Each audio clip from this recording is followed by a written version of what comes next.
Que el Dios Altísimo les bendiga a todos. Gracias por ver los videos que contienen los estudios bíblicos que comparto. Doy gracias a Dios por tener el privilegio de llegar hasta ustedes a través de este medio.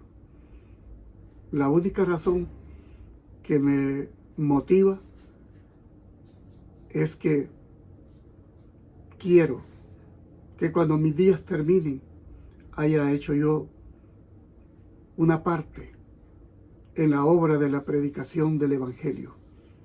Y si algo pude hacer por ti, eso me llena de satisfacción. En cada estudio que comparto, estaré exaltando el nombre del Señor Jesucristo. En el último estudio, que fue el tercero de esta serie que estoy compartiendo, hablamos acerca de la caída de un querubín que vino a ser así un adversario o un enemigo de Dios y por consiguiente nuestro enemigo. De eso estudiamos. Hoy vamos a hablar de el gran antagonista con relación a Satanás. Jesús, nuestro enemigo es Satanás. Eso estudiamos. Hoy vamos a hablar y exaltar más al Señor Jesucristo porque Él es nuestro amigo. Esa es nuestra lección para hoy. Así que todos nuestros estudios tratan de Jesús y de la verdad que Él nos reveló. Pero este es un estudio especial mediante el cual vamos a estudiar quién es Jesús. En el anterior estudiamos quién es Satanás, cómo llegó a ser Satanás. Ahora, en el caso que tenemos de este estudio, hoy vamos a mirar quién es Jesús, cómo llega a la existencia. En fin, vamos a ver la obra que desea hacer o quiso hacer en nuestro favor. Debido a la rebelión de Satanás y por cuanto Jesús nos amaba demasiado como para abandonarnos y dejarnos a merced de Satanás, Jesús dejó el cielo y vino a este mundo a redimir a todos los que deseaban o desean ser salvos.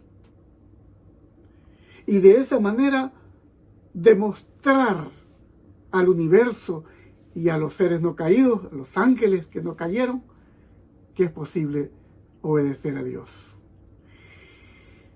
Entonces, hoy vamos a dividir el estudio en por lo menos 3 partes. Vamos a ir primero a considerar lo que es la divinidad y preexistencia de Jesús. Poco después que María concibió a Jesús, un ángel explicó su nacimiento. ¿A quién se lo explicó? A José. Y le declaró que ese que habría de nacer sería llamado Emmanuel. Eso se lo dijo también el ángel, por supuesto, a María. Pero también se lo explicó a José. ¿Por qué? Porque el ángel le dijo que el ser que nacería era obra del Espíritu Santo. Ahora, ¿qué significa el nombre Emmanuel?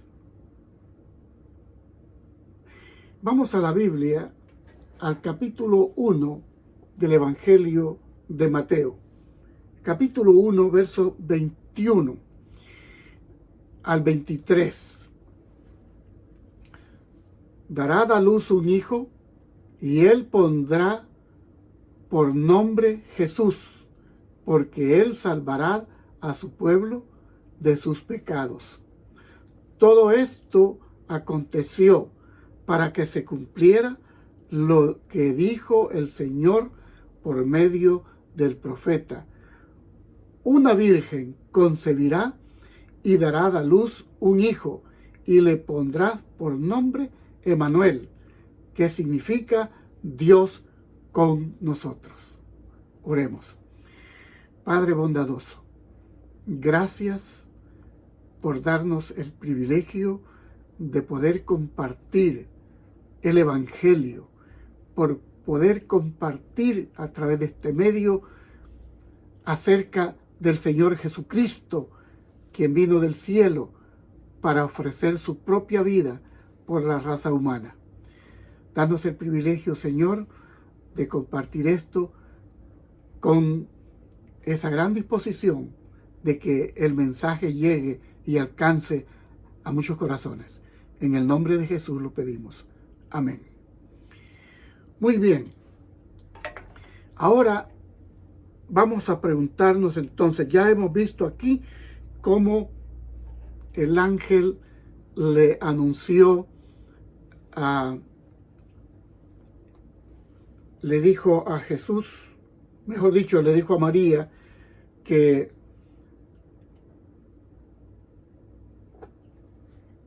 nacería de ella un hijo varón que salvaría al pueblo de sus pecados. Ahora, ¿dónde estaba Jesús? Es la pregunta que vamos a hacer. ¿Dónde estaba Jesús antes de que el mundo fuera formado? ¿Dónde se encontraba? Porque es importante que nosotros comprendamos plenamente esto.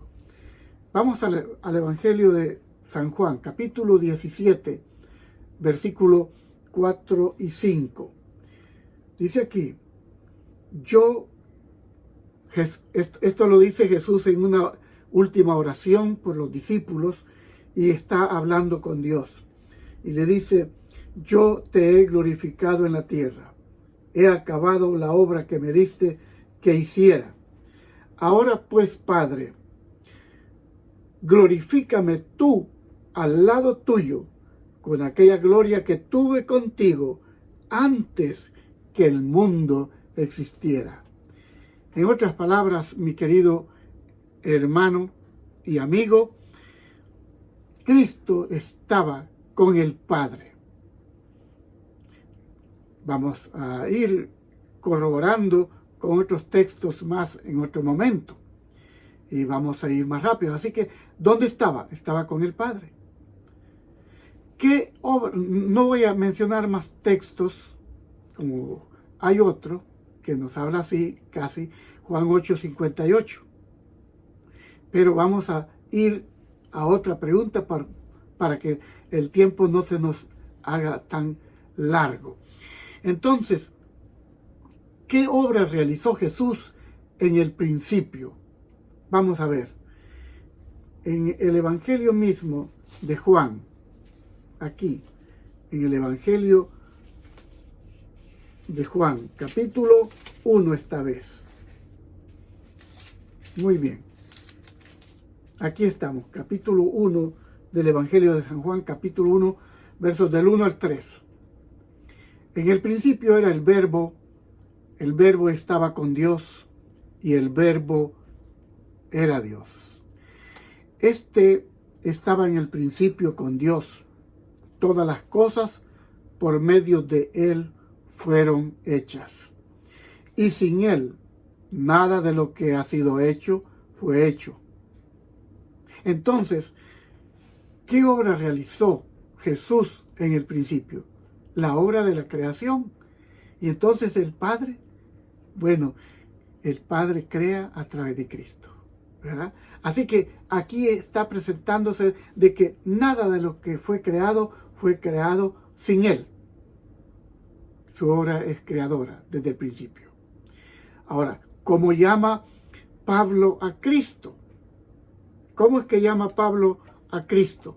Vamos a la Biblia en Primera de Corintios, capítulo 10, verso 4. Primera de Corintios 10, 4. Aquí vamos a encontrar qué es lo que dice el apóstol Pablo acerca de cómo lo llama él. Primera de Corintios 10:4 dice, y todos bebieron la misma bebida espiritual, porque bebían de la roca espiritual que los seguía. Esta roca era Cristo. De modo que Cristo es la roca sobre la cual también está fundada la iglesia. Y aunque ese no es el tema, hago mención acerca de esto, porque ya ustedes saben, la iglesia popular dice que Pedro es la roca sobre la cual se funda la iglesia. Eso es una gran mentira. La iglesia está fundada sobre Cristo. Él es la roca sobre la cual se funda la iglesia. Entonces, no voy a seguir hablando de eso porque mi tema es presentar quién es Jesús. Y aquí estoy dando a conocer en breve. Ahora, de hecho, Él es la roca y también hay textos del Antiguo Testamento como Deuteronomio, segundo de Samuel 23:3 y también Deuteronomio capítulo 32, verso 4. Ahora vamos a ver, ¿por qué vino Jesús al mundo? ¿Por qué tuvo que venir Jesús al mundo? Vamos a Romanos, capítulo 5, verso 12. Romanos 5, 12, la Escritura dice de la siguiente manera.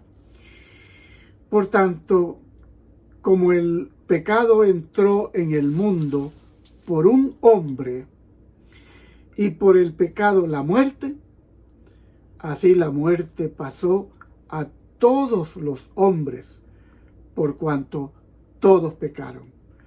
O sea, por causa de Adán, el pecado pasa a todos. Y si la muerte es el resultado del pecado, entonces la muerte pasa a todos. Entonces, aquí tenemos que aquí esto es muy importante recordarlo. ¿Por qué todos los seres humanos, incluso nosotros, estamos condenados?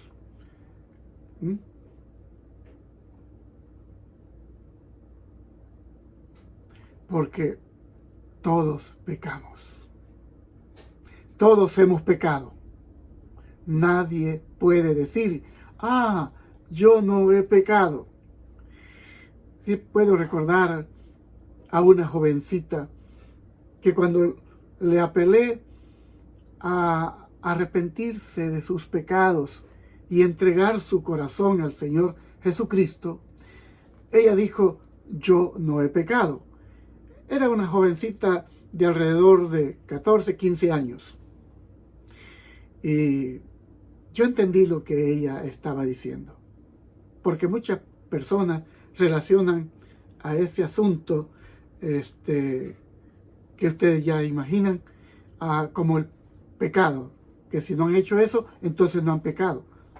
Nacimos siendo pecadores, no practicando el pecado, pero nacimos pecadores.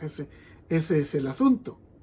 Entonces, ¿por qué dijimos todos los seres humanos, incluso nosotros, estamos condenados? Porque todos hemos pecado. No hay salida. Bien, entonces vamos a otra pregunta aquí. Vamos a razonar un poquito aquí. Vida solo hay en Dios. Y solo permaneciendo en armonía con Él es como hay vida eterna. Y la vida puede continuar. Ahora, a causa del pecado, los habitantes de este mundo han llegado o hemos llegado a estar en discordia con Dios. Es decir, el pecado abrió un abismo y se han hecho acreedores a la pena de muerte. Ahora, ¿qué hizo Jesús? Es la pregunta aquí, a fin de pagar el precio por nuestros pecados. Allí vamos a tener que irnos al Antiguo Testamento y vamos a ver qué nos dice Isaías capítulo 53, versos 4 al 6. ¿Qué fue lo que pasó? ¿Qué fue lo que tuvo que hacer él? Ciertamente, dice la Biblia, llevó él nuestras enfermedades y sufrió nuestros dolores. Pero nosotros lo tuvimos por azotado, como herido y afligido por Dios. Mas él fue herido por nuestras rebeliones, molido por nuestros pecados. Por darnos la paz, cayó sobre él el castigo, y por su llaga fuimos nosotros curados. Luego entonces el versículo 6 dice, todos nosotros nos descarriamos como ovejas, cada cual se apartó por su camino, mas Jehová cargó en él el pecado de todos nosotros. Eso pasó. Cristo sufrió. Es por su llaga que fuimos curados. ¿Cuál llaga? Su muerte en la cruz. Esa muerte ignominiosa. Esa muerte que nadie ha sufrido como lo sufrió el Señor Jesucristo. Entonces, allí tenemos, el herido fue por nuestros pecados. Ahora, ¿qué tuvo que hacer Jesús para tomar nuestro lugar? Es decir, para convertirse en nuestro sustituto. ¿Qué es lo que tuvo que hacer nuestro Señor Jesucristo? Y pagar así por nuestros pecados. Filipenses, vamos al Nuevo Testamento, y vamos a ver en Filipenses, el capítulo 2, versos 5 y 6. Aquí nos dice Filipenses 2, 5 al 8 más bien. Dice, haya pues en vosotros este sentir que hubo también en Cristo Jesús. Él, siendo en forma de Dios, no estimó el ser igual a Dios como cosa a que aferrarse, sino que se despojó a sí mismo, tomó la forma de siervo y se hizo semejante a los hombres. Mas aún, hallándose en la condición de hombre, se humilló a sí mismo, haciéndose obediente hasta la muerte y muerte de cruz. Aquí, mis queridos hermanos, se puede ver qué es lo que tuvo que hacer Jesús para convertirse en nuestro sustituto y pagar por nuestros pecados. Aquí encontramos la encarnación. Juan 1, versículo 14, dice allí acerca, y el verbo, aquel verbo se hizo carne, y vimos su gloria, gloria como del unigénito del Padre, lleno de gracia y de verdad. Así que es la encarnación de Cristo, es a través de la encarnación, se hizo carne. Hebreos 2:14 dice que Él se hizo carne como uno de nosotros para destruir al diablo en la carne. Ahora, podemos recibir perdón. Fíjense bien, podemos pedir perdón, mejor dicho, podemos recibir perdón por obedecer la ley de Dios?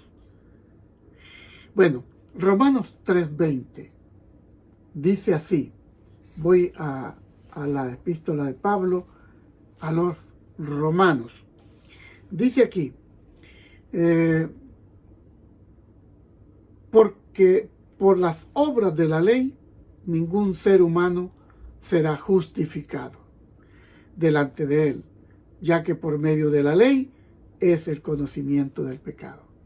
La ley tiene un papel que juega muy, muy importante. Es señalarnos nuestro pecado para poder ir al Señor Jesucristo. Él es el que puede justificarnos. Sin embargo, la ley no puede ser pisoteada. Mientras que sea pisoteada, el hombre estaría o está bajo condenación. Pero cuando el hombre entiende lo que significa esto, debe obedecer, no creyendo que por la obediencia meramente va a ser salvo, sino que la obediencia le viene a ser resultado de esa salvación que le otorga el Señor Jesucristo. Ahora, si el guardar la ley no nos salva, entonces, ¿cómo podemos ser librados de nuestros pecados? En Hechos 16:30, vamos a ver, ¿qué nos dice aquí? ¿Qué experiencia es la que podemos encontrar aquí? En Hechos 16:30 y 31, la Escritura dice, lo sacó y les dijo, estamos hablando de el carcelero de Filipos y de Pablo y Silas. Lo sacó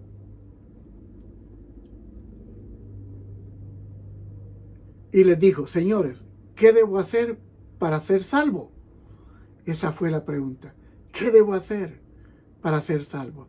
Ojalá, si hay alguna persona que es nuevo en escuchar el Evangelio y está escuchando este estudio, que pueda preguntarse, Señor, ¿qué puedo hacer para ser salvo? Y entonces ellos le dijeron, cree en el Señor Jesucristo y serás salvo tú y tu casa. Usted tiene que creer en el Señor Jesucristo y aceptarlo como su único y suficiente Salvador. Claro, habrá asuntos que tendrás que practicar en tu vida y hacerlas. Por ejemplo, el bautismo. El bautismo en sí no te salva, pero te hace tener una buena conciencia, dice Pedro. Una conciencia de que has dejado tu vida pasada, su testimonio. Entonces, hay muchas cosas que el cristiano debe hacer. Entonces, creer en el Señor Jesucristo abarca más que el simple conocimiento de su existencia, porque hay mucha gente que cree que Jesús existe y cree, bueno, sí cree en Jesús, pero yo quiero decirte que debes pasar de la simple creencia de que Jesús existe. Debes obedecerlo.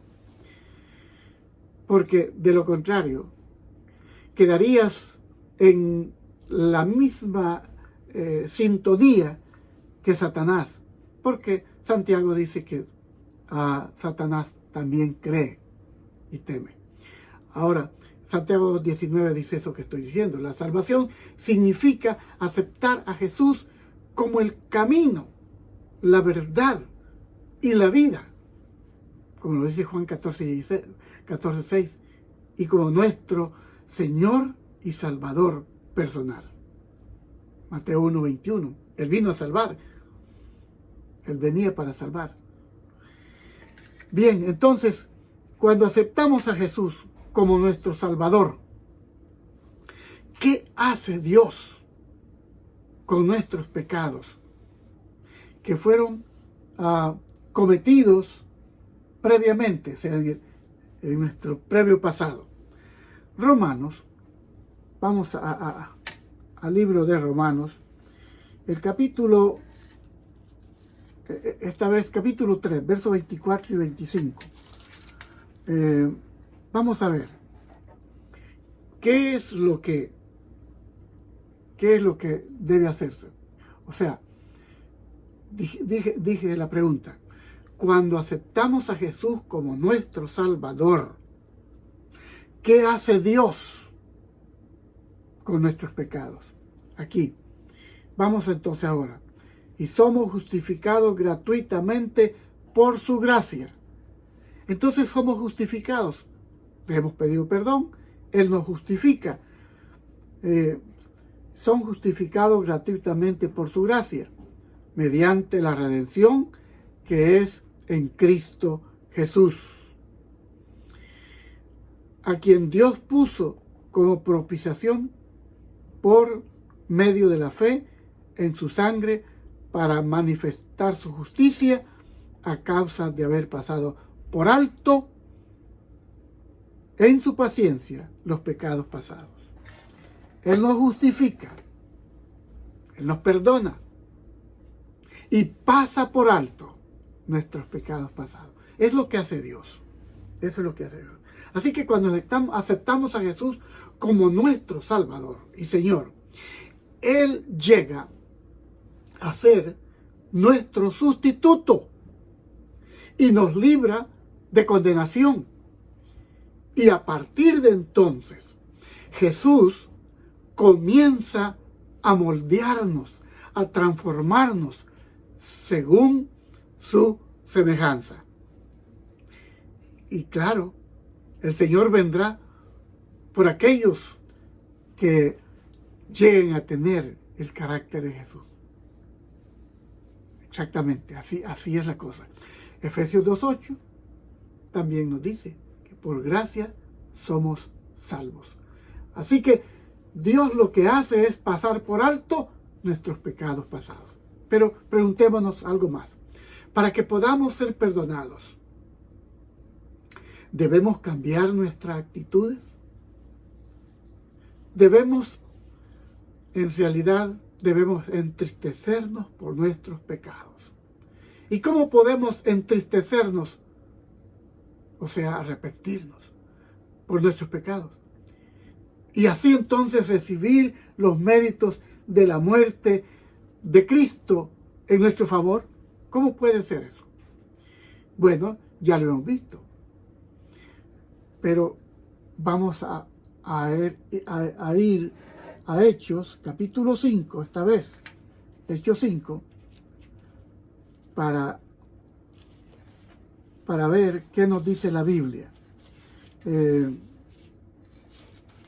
Vamos a ver. Hechos 5.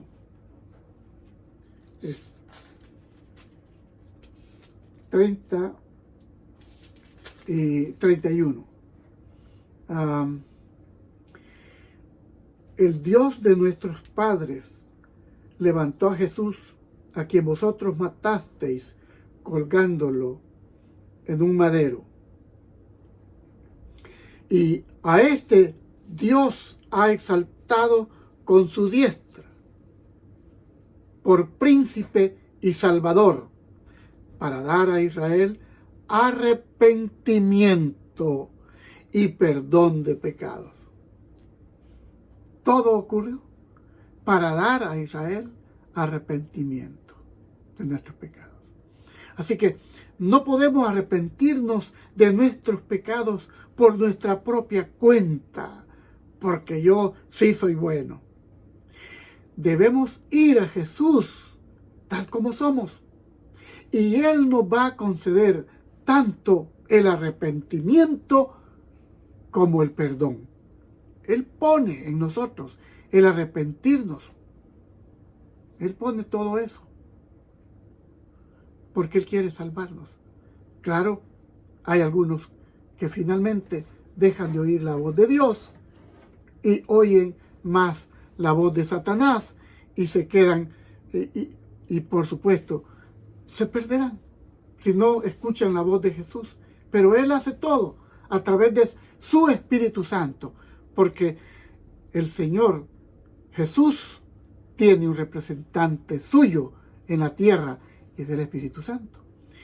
Entonces, además de concedernos arrepentimiento y perdón por los pecados, ¿qué hemos de hacer? O sea, esos pecados que hemos cometido. ¿Qué más promete Jesús que hará por nosotros? Primera de Juan 1:9 dice que debemos confesar nuestros pecados. Si confesamos nuestros pecados, Él, dice, es fiel y justo para perdonar nuestros pecados. Así que Él nos limpia con su sangre. Si lees desde el versículo 7 al 9, vas a encontrar. Porque ahí dice que el que dice que no peca se engaña a sí mismo. Entonces, Ezequiel 36, 25 al 29 nos habla de que Él va a poner un corazón nuevo. Nos limpia y pondrá un corazón nuevo en nosotros. Ahora nos preguntamos, porque quiero terminar mi estudio y quiero compartir todo lo que puedo respecto a esto. Entonces, ¿cómo nos limpia Dios de nuestros pecados? ¿Cómo nos transforma nuestros caracteres? Romanos capítulo 8. Romanos capítulo 8. Dice así. Vamos a ver. Romanos 8, versículos del 1 al 4. Dice, ahora pues, ninguna condenación hay para los que están en Cristo Jesús, los que no andan conforme a la carne, sino conforme al Espíritu. Porque la ley del Espíritu de vida en Cristo Jesús me ha librado de la ley del pecado y de la muerte. Lo que era imposible para la ley, por cuanto era débil por la carne, Dios, enviando a su Hijo en semejanza de carne de pecado, y a causa del pecado condenó al pecado en la carne, para que la justicia de la ley, es decir, la rectitud de la ley, porque tú no eres recto por ti mismo, para que la justicia de la ley se cumpliera en nosotros, que no andamos conforme a la carne, sino conforme al Espíritu. Entonces, ¿cómo nos limpia Dios de nuestros pecados y transforma nuestros caracteres? Dándonos el mismo Espíritu, o sea, el mismo poder divino que mantuvo, y escucha bien, esto no puedes olvidarlo, dándonos su poder divino, ese poder que mantuvo a Jesús libre del pecado. No te olvides que Él fue hombre y que fue tentado en todo según nuestra semejanza, pero sin pecado. ¿Pudo haber pecado? Sí, pero no pecó. Entonces, Él se mantuvo libre por ese poder divino y ese poder es el que te va a mantener libre. Segunda de Corintios 5:21 hay un texto, dice, el que no hizo pecado por nosotros. Qué tremendo. Entonces, ese poder divino, el mismo poder divino que mantuvo a Cristo libre de pecado, es el que te va a mantener libre de pecado. Entonces, penúltima pregunta que vamos a hacer para terminar nuestro estudio ahora es, después que Jesús vino a vivir y a morir por nosotros, ¿a dónde fue? ¿Y qué hace ahora por nosotros? Hebreos 4, 14, 16 dice que volvió al cielo para ser nuestro sumo sacerdote. Ahí dice, porque no tenemos un sumo sacerdote que no se compadezca de nuestras debilidades, sino uno que fue tentado en todo según nuestra semejanza, pero sin pecado. Así que Él volvió al cielo como nuestro sumo sacerdote para poder así ayudar a los débiles y tentados que piden ayuda. Hebreos 7:25 nos habla de que Él nos libró en su muerte de una vez y para siempre, pero debemos mantenernos aferrados de Él. Por último, ¿qué movió a Dios a proveernos este maravilloso amigo y salvador? El Señor Jesús, que puede salvarnos del pecado y darnos vida eterna. Juan 3:16, lo tenemos ahí. Juan 3:16 dice, porque de tal manera amó Dios al mundo, que ha dado a su Hijo unigénito, para que todo aquel que en Él crea no se pierda, mas tenga vida eterna. Hechos 4:12 también nos recuerda, y en ningún otro hay salvación, porque no hay otro nombre bajo el cielo dado a los hombres en quien podamos ser salvos. Y ahí está, Juan capítulo 1, versos 11 y 12. Dice, a los suyos vino, y los suyos no le recibieron, pero a los que le recibieron, les dio potestad de ser llamados hijos de Dios. Primera de Juan 3, 1 al 3, donde Juan dice, muy amados, mirad cuál amor nos ha dado el Padre para que seamos llamados hijos de Dios. Tremendo. Entonces, mi querido, ¿qué movió a Dios a proveernos este maravilloso amigo y salvador? Jesús, para que pueda salvar, darnos vida eterna. Es su amor. El amor por la raza humana. Termino entonces el estudio. Si tú, mi querido hermano, si tú aceptas a Jesús como tu Salvador, Él te capacitará para arrepentirte. Le concederá o te concederá el perdón cada vez que lo solicites. Dios nos ama y desea que vivamos con Él eternamente. Por eso es que dio a su único Hijo. Dios nos ama. Nos dio a su único Hijo para que muriese en nuestro lugar. Por eso es que Jesús todavía intercede por nosotros en el cielo como nuestro sumo sacerdote. La pregunta que te hago al terminar el estudio es, ¿lo aceptarás? ¿Creerás en Él? ¿Vas a hacer de Jesús tu Señor, tu Salvador y tu amigo? ¿Pedirás a Jesús que entre en tu vida y así de esa manera convertirte en su Hijo? Deseo de todo corazón que Dios te bendiga.